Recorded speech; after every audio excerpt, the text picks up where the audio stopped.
ಓಂ ಶ್ರೀ ಗುರುಭ್ಯೋ ನಮಃ. ನಮಸ್ಕಾರ ಸ್ನೇಹಿತರೆ, ಆಲ್ರೌಂಡ್ ಕ್ಲಾಕ್ ಕನ್ನಡ ಚಾನಲ್ಗೆ ಸ್ವಾಗತ ಸುಸ್ವಾಗತ.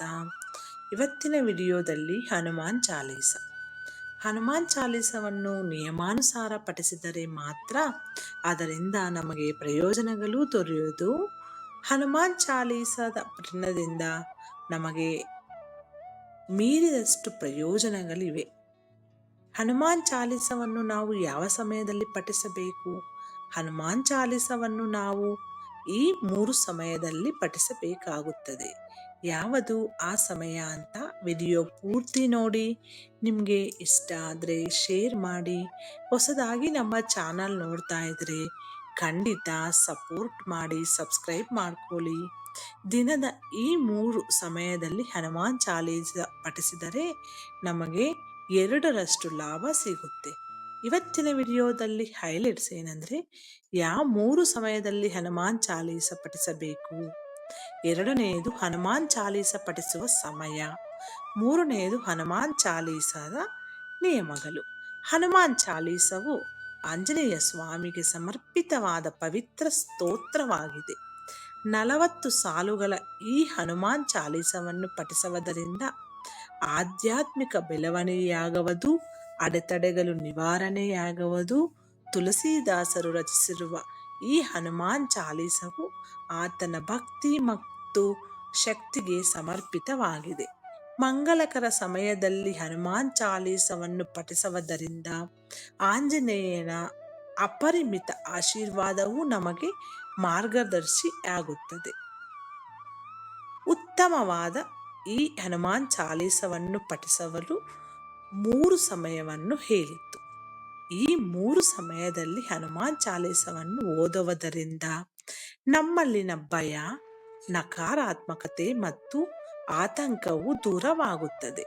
ಹನುಮಂತನ ಕೃಪೆಯಿಂದ ದೈವಿಕ ಆಶೀರ್ವಾದ, ರಕ್ಷಣೆ ಮತ್ತು ಯಶಸ್ಸು ಪ್ರಾಪ್ತವಾಗುತ್ತದೆ. ಈ 3 ಸಮಯದಲ್ಲಿ ಹನುಮಾನ್ ಚಾಲೀಸವನ್ನು ಪಠಿಸಿ.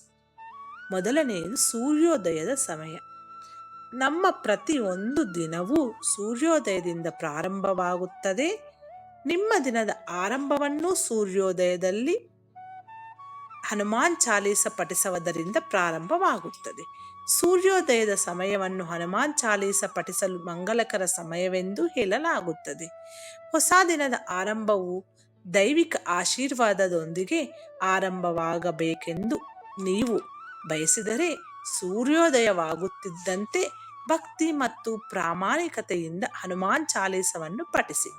ಈ ಅಭ್ಯಾಸವು ನಿಮ್ಮ ಮನಸ್ಸು, ದೇಹ ಮತ್ತು ಚೈತನ್ಯವನ್ನು ಶಕ್ತಿಯುತಗೊಳಿಸಲು ಸಹಾಯ ಮಾಡುತ್ತದೆ. ಮುಂದಿನ ದಿನಕ್ಕಾಗಿ ಧನಾತ್ಮಕ ಧ್ವನಿಯನ್ನು ತರುತ್ತದೆ. ಈ ಸಮಯದಲ್ಲಿ ಹನುಮಾನ್ ಚಾಲೀಸ ಪಠಣ ಮಾಡುವುದರಿಂದ ನೀವು ಅಡೆತಡೆಗಳಿಂದ ಪರಿಹಾರ ಕಂಡುಕೊಳ್ಳುತ್ತೀರಾ, ಯಶಸ್ಸನ್ನು ಸಾಧಿಸುತ್ತೀರಾ. ದಿನವಿಡೀ ಶಾಂತ ಮತ್ತು ಏಕಾಗ್ರತೆಯ ಮನಸ್ಸನ್ನು ಹೊಂದಬಹುದು. ಸೂರ್ಯೋದಯದ ಸಮಯದಲ್ಲಿ ಹನುಮಾನ್ ಚಾಲೀಸದ ನಿಯಮಿತವಾದ ಪಠಣವು ನಿಮ್ಮ ಮಾನಸಿಕ ಸ್ಪಷ್ಟತೆಯನ್ನು ಹೆಚ್ಚಿಸುತ್ತದೆ, ನಿಮ್ಮ ಆತ್ಮವಿಶ್ವಾಸ ಮತ್ತು ನಿರ್ಣಯವನ್ನು ವೃದ್ಧಿಸುತ್ತದೆ. 2ನೇದು ಸೂರ್ಯಾಸ್ತದ ಸಮಯ. ಸೂರ್ಯೋದಯದ ಸಮಯ ಹೇಗೆ ದಿನದ ಆರಂಭವನ್ನು ಸೂಚಿಸುತ್ತದೆಯೋ ಹಾಗೆ ಸೂರ್ಯಾಸ್ತದ ಸಮಯವು ದಿನದ ಅಂತ್ಯವನ್ನು ಸೂಚಿಸುತ್ತದೆ. ಸೂರ್ಯಾಸ್ತದ ಸಮಯದಲ್ಲಿ ಹನುಮಾನ್ ಚಾಲೀಸವನ್ನು ಪಠಿಸುವುದು ಭಗವಾನ್ ಹನುಮಂತನ ಶಕ್ತಿಯೊಂದಿಗೆ ಸಂಪರ್ಕ ಸಾಧಿಸಲು ಪ್ರಬಲ ಮಾರ್ಗವಾಗಿದೆ. ಈ ಸಮಯವನ್ನು ಪವಿತ್ರವೆಂದು ಪರಿಗಣಿಸಲಾಗುತ್ತದೆ, ಯಾಕಂದರೆ ಇದು ಹಗಲಿನಿಂದ ರಾತ್ರಿಯುತ್ತ ಸಾಗುವ ಪರಿವರ್ತನೆಯನ್ನು ಸೂಚಿಸುತ್ತದೆ. ಇದು ಬೆಳಕು ಮತ್ತು ಕತ್ತಲೆಯ ನಡುವಿನ ಸಮತೋಲನವನ್ನು ಸಂಕೇತಿಸುತ್ತದೆ. ಸೂರ್ಯ ಮಲಗುತ್ತಿದ್ದಂತೆ ಹನುಮಾನ್ ಚಾಲೀಸವನ್ನು ಭಕ್ತಿಯಿಂದ ಪಠಿಸಬೇಕು. ಈ ಅಭ್ಯಾಸವು ನಿಮ್ಮ ಮನಸ್ಸನ್ನು ಶಾಂತಿಗೊಳಿಸಲು, ನಿಮ್ಮ ಭಾವನೆಗಳನ್ನು ನಿಯಂತ್ರಣಕ್ಕೆ ತರುತ್ತದೆ ಮತ್ತು ನಿಮ್ಮ ಚೈತನ್ಯವನ್ನು ಪುನರ್ಭರ್ತಿ ಮಾಡಲು ಸಹಾಯ ಮಾಡುತ್ತದೆ. ಹಾಗೆ ಮಾಡುವುದರಿಂದ ನಮ್ಮ ಜೀವನದ ಅಡೆತಡೆಗಳು ನಿವಾರಣೆಯಾಗುವುದು, ಯಶಸ್ಸನ್ನು ಸಾಧಿಸಲು ಸಹಾಯವಾಗುವುದು, ಶಾಂತಿ ಮತ್ತು ಸಂತೃಪ್ತಿಯನ್ನು ಅನುಭವಿಸಬಹುದು. ಸೂರ್ಯಾಸ್ತದ ಸಮಯದಲ್ಲಿ ಹನುಮಾನ್ ಚಾಲೀಸದ ನಿಯಮಿತವಾದ ಪಠಣವು ನಿಮ್ಮ ಭಾವನಾತ್ಮಕ ಬುದ್ಧಿವಂತಿಕೆಯನ್ನು ಹೆಚ್ಚಿಸುತ್ತದೆ, ಸಹಾನುಭೂತಿ ಮತ್ತು ಭಕ್ತಿಯನ್ನು ಉತ್ತೇಜಿಸುತ್ತದೆ. ಮೂರನೆಯದು ಮಲಗುವುದಕ್ಕೆ ಮುನ್ನ ಹನುಮಾನ್ ಚಾಲಿಸವನ್ನು ತಡರಾತ್ರಿಯಲ್ಲಿ ಪಠಿಸುವುದು ಹನುಮಂತನ ರಕ್ಷಣಾತ್ಮಕ ಶಕ್ತಿಯನ್ನು ಪಡೆದುಕೊಳ್ಳಲು ನಮಗೆ ಸಹಾಯ ಮಾಡುತ್ತದೆ. ಈ ಸಮಯವನ್ನು ಆಧ್ಯಾತ್ಮಿಕ ಬೆಳವಣಿಗೆಗೆ ಸೂಕ್ತವೆಂದು ಪರಿಗಣಿಸಲಾಗುತ್ತದೆ, ಏಕೆಂದರೆ ಇದು ರಾತ್ರಿಯ ನಿಶ್ಚಲತೆಯನ್ನು ಸೂಚಿಸುತ್ತದೆ. ಈ ಸಮಯ ಮನಸ್ಸಿನ ಶಾಂತತೆಯನ್ನು ಸಂಕೇತಿಸುತ್ತದೆ. ಮಲಗುವ ಮುನ್ನ ಹನುಮಾನ್ ಚಾಲೀಸವನ್ನು ಭಕ್ತಿಯಿಂದ ಪಠಿಸಿ ಭಗವಾನ್ ಹನುಮಂತನ ರಕ್ಷಣೆ ಮತ್ತು ಮಾರ್ಗದರ್ಶನವನ್ನು ಬೇಡಿಕೊಳ್ಳಿ. ಈ ಅಭ್ಯಾಸವು ನಿಮ್ಮ ಮನಸ್ಸನ್ನು ಶುದ್ಧೀಕರಿಸಲು, ನಿಮ್ಮ ಭಾವನೆಗಳನ್ನು ಶಾಂತಿಗೊಳಿಸಲು ಮತ್ತು ನಿಮ್ಮ ಆತ್ಮವನ್ನು ರಕ್ಷಿಸಲು ಸಹಾಯ ಮಾಡುತ್ತದೆ. ಮಲಗುವ ಮುನ್ನ ಹನುಮಾನ್ ಚಾಲೀಸವನ್ನು ಪಠಿಸುವುದರಿಂದ ನಮ್ಮಲ್ಲಿನ ಅಂತಃಪ್ರಜ್ಞೆ ಜಾಗೃತಗೊಳ್ಳುತ್ತದೆ, ಆಂತರಿಕ ಆತ್ಮದೊಂದಿಗೆ ಆಳವಾದ ಸಂಪರ್ಕವನ್ನು ಸಾಧಿಸಲು ಸಹಾಯ ಮಾಡುತ್ತದೆ.